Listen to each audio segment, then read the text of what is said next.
Audio leaks ने इन दिनों मुल्की सियासत में बोलचाल मचा रखा है।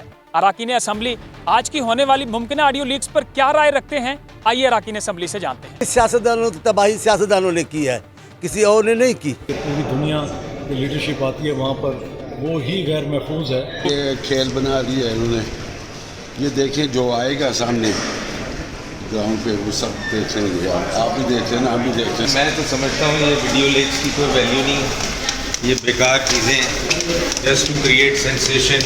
ये बहुत बड़े सिक्योरिटी लैब्स है और ये जो एक नया ट्रेंड सेट हो रहा है ये मुल्क के और पाकिस्तान के मफाद में नहीं है। सियासतदानों को तो क्या, हमारे अदारों को ये ख्याल करना पड़ेगा। सियासतदान बेचारा तो दो हाथ आता है और दो हाथों के साथ चला जाता है, खाली हाथों के साथ। सियासतदानी बैठे हैं हमेशा आमरों की गोद में बैठकर वो जमहूरियत को नुकसान पहुंचाते हैं। अभी भी एक सियासतदान सबसे आगे इस बात चलाने में, उसकी अपनी सियासत ख़त्म हो जाएगी। इसके ऊपर थोड़ा सोचना चाहिए और अगर ये चाहते हैं ख़ास करके हुकूमत वाले PDM वाले कि इसके ऊपर कोई डिबेट होना चाहिए तो इमरान खान और PTI जो है वो बिल्कुल तैयार हैं, एक चीज़ पे डिबेट करने के लिए तैयार हैं, लेकिन ये अपनी ऑडियो लीक्स का भी जवाब देंगे। इन्वेस्टिगेशन हो रही है, ये बड़ा अफसोसनाक है कि हमारा जो सबसे महफूज घर होना चाहिए प्राइम मिनिस्टर हाउस, तो इस पर इंक्वायरी भी प्राइम मिनिस्टर ने होल्ड की है और इंशाल्लाह इसके रिजल्ट्स भी अच्छे निकलेंगे। हुकूमत और एजेंसियां मिलकर इस मसले को रिजॉल्व करें कि ये पाकिस्तान के लिए बहुत ख़तरनाक है।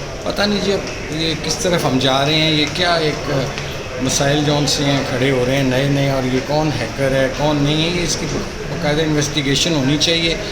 आएगी तो देखेंगे, लेकिन मैं ये समझता हूँ कि जो भी इसके पीछे है वो पाकिस्तान को नुकसान पहुंचाए। पार्लियामेंटेरियंस की राय आप लोगों ने जान ली। हुकूमत की ऑडियो लीक्स पर तहकीकात के क्या नताइज होंगे और मुल्की सियासत पर इसके क्या असरात होंगे, ये तो आने वाला वक्त ही बताएगा। लेकिन मुल्की मफाद में बेहतर यही है कि ऑडियो लीक्स के मामले पर अपोजिशन और हुकूमत एक पेज पर हों। अदनान याकूब, साउथ टुडे, इस्लामाबाद।